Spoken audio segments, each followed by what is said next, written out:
9 electric bikes from total beginner to completely unhinged. Let's go. This is bike number 1. Yes, this is a Razor Kids Moped, the one that you've probably seen in Walmart, your little cousin has. But this is not that. We have a huge battery pack, which pushes 50 times the original power of this.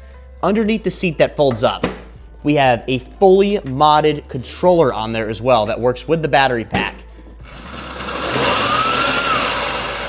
And this pushes speeds up to 70 miles an hour, faster than a real moped. All right, being out on this thing is definitely interesting, especially when you're going over 20 miles an hour, which I'm doing right now. It is extremely sketchy, and the turning on it is really weird. And the fact that I have the battery between my legs, which weighs like about, 60 to 80 pounds, is a huge weight issue when you're on one of these things. I feel like I just want to wash out to the side. But I can open it up to go pretty quick. I don't want my back tire to lock up on me though, but I'm doing about 35 right now. I've got it up to 65 before, and it would still go faster. Right here is a thumb regen lever, which is the motor braking for me, since I don't actually have brakes on here, which would be like right there, like on a bicycle. All right, I'm gonna see if I can wheelie this thing, which is a really bad idea. It definitely picks up. I have not rode it since it has been orange, by the way. Okay, stepping up. This is a stock Ridstar mechanically, but I've done a few cosmetic upgrades to this. Some of those upgrades are better brakes so you can stop faster, new forks that look better, also the suspension handles way better off-road, titanium bolts, as well as a headlight. And this thing is genuinely the best bang for your buck bike you can get on the market right now. Something that does happen to these bikes quite a bit is the chain will fall off. Now, technically, when your chain comes off, it is no longer pedal assisted, meaning that this is technically a motorcycle, which means you can get tons of tickets. The top speed is around 30 miles an hour. Same bike, different story. This is the exact same platform as bike number 2's frame, but this one's been bumped up to 72 volts, as you can see the battery pack down there.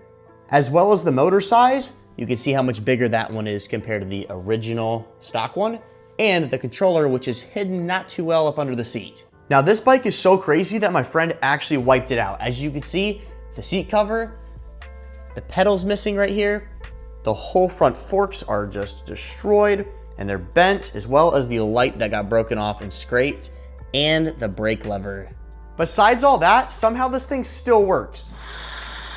It can go about 50 miles an hour. Since the 2 Ridstar bikes have been in my living room, I have decided to merge them together because the one that got wrecked and then the other one looked cleaner, so I merged them into one fast, clean looking build, which we're gonna go ride. Something really nice about this thing is how easily it wheelies. You just pull up on it, give it some throttle, mess with the brakes a little bit, and you can even drop the bike kind of far back. And if you get really good with the brakes, you can start putting your hands up in front of you like that. Not enough to reach back into a hand drag, but definitely pretty good. Another really cool thing that you can add on to any of these bikes is one of these little phone holder things. They're great. I don't ever have my phone falling out of my pocket though for some reason. I know a lot of people do, but I've never personally had that issue.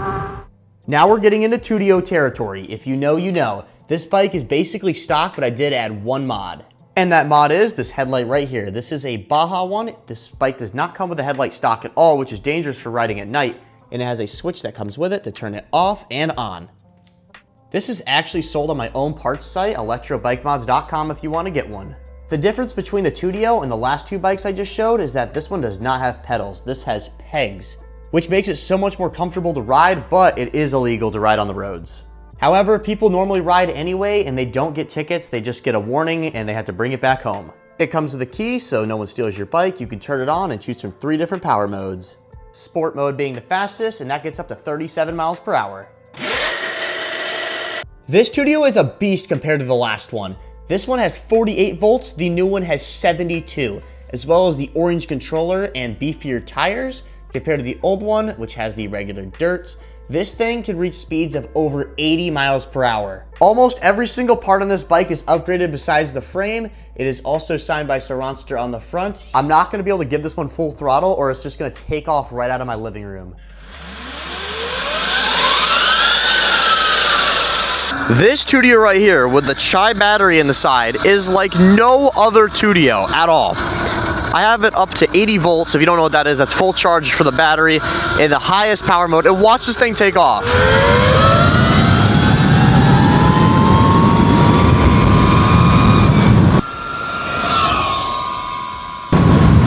is 68 miles per hour right there. So of course, with great top speed and torque comes great wheelies. Could go all day on this thing. Let me know what you guys think I should add to this to make it even crazier, or should I just get the lava orange powder coat, the new Tuttio that came out, and make that a new spec bike? Which bikes look like better twins, the Tuttios or the Ridstars? Let me know down in the comments. What we've got here is the Surron LBX, the bike that started it all. This bike has some cosmetic upgrades on it. I'll just show a few of them, being like the carbon fiber wrap and the Shinko tires, which is the same type of tire as this, but overall the Surron has a different type of vibe. It feels more like a real dirt bike, and you can hit some serious jumps on this, and if you ever get bored of the power, you can always upgrade it to a 72 volt. It comes stock with a battery pack that has 60 volts in it, with a top speed of around 50 to 55 miles an hour. Which may be hard to believe until you spin the throttle. This thing looks so good outside. Just something about the way the bike's designed just looks amazing. And hopping on it, you'll feel instantly, compared to any other bike that I've shown, that this is like, got really good suspension. You can go off of curbs easily. You can hit jumps, and it wheelies the easiest out of all of them. And you can one-hand it.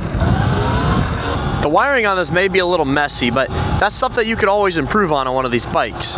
We're gonna do a little speed pull on this to see how fast it can go.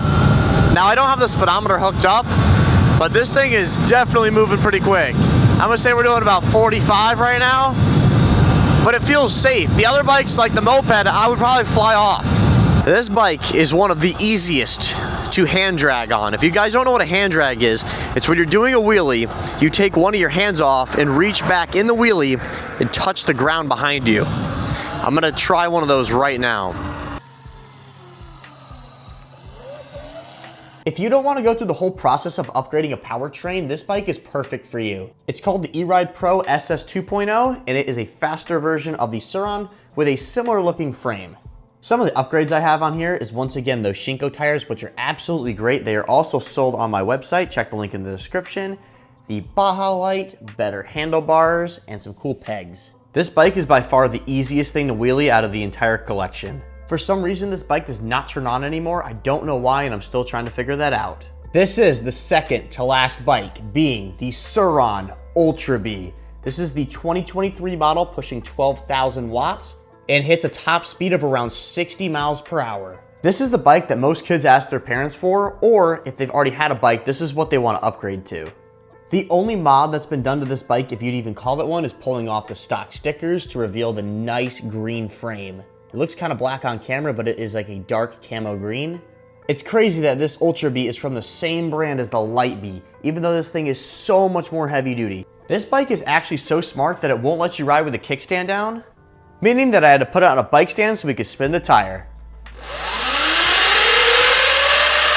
Now, this is where you get into a real dirt bike class, and this thing becomes big compared to the other bikes. When you see this, it's like, yeah, that is definitely an illegal bike. Not all, this is some e-bike. Also, the tires on it are worn down quite a bit, but this thing is still so fun, so let's get on and give it a rip. It has 3 modes on it. Eco right here, Drive, and Sport. Now, Sport lifts this up so easy. Woo. Say hi to the bikers. It also has a horn, headlight switch, and it has a regular running light as well. Now, this thing is every kid's dream, like I said, and I see exactly why. It just has this more aggressive look to it, which is a good and a bad thing at the same time. A local Karen is not gonna like seeing this thing go down a road, but a cool dad sure is. Okay, we've been here this whole video, 9 bikes.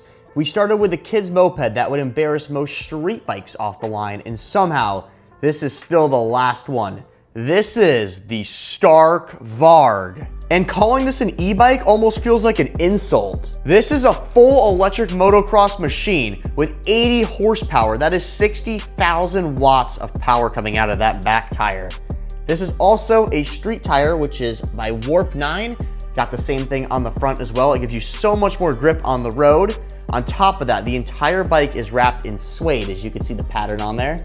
If you're wondering if I've wiped it out, the answer is yes. I've broken this lever off, which doesn't seem too bad, but on the other side, I looped it going about 30 miles an hour, and the rims are just shot. These look so bad now, but that's why it is on this side for a reason, guys. And the original orange plastics did get scraped up as well, but they're not too bad. That's why I decided to wrap it in full suede.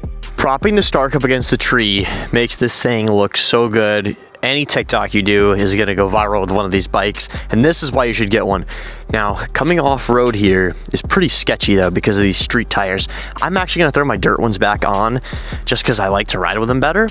But these street tires are really good when you're just on the road. Like I'm slipping right there in the grass. I couldn't even get up over that ledge. Here we go. But once you're on the road, it's easy to do some wheelies. Always check your brakes before you do one, by the way. That's how I looped out.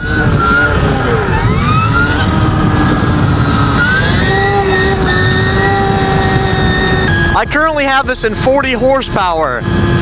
Bumping up to mode 4 is 60 horsepower, 70% regen, which means regenerative braking. When I let off the throttle, it stops for me. And mode 5, 80 horsepower. This thing is an absolute rocket ship. Just feel it jump. This is a little bit of throttle.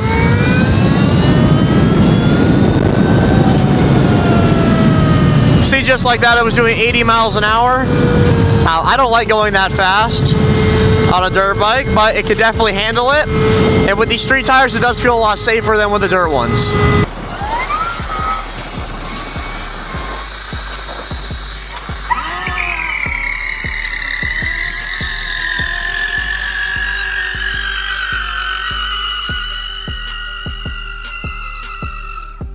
Out of these 9 bikes, every single one of them has a reason to exist. The Razor because it's a joke that isn't a joke. The Tuttios because it's the best bang for your buck in the game right now. And if you want to build one, go to electrobikemods.com. It has everything you need. And for the Stark Varg, that bike is just completely over the top. Anyways, let me know what bike you take home down in the comments.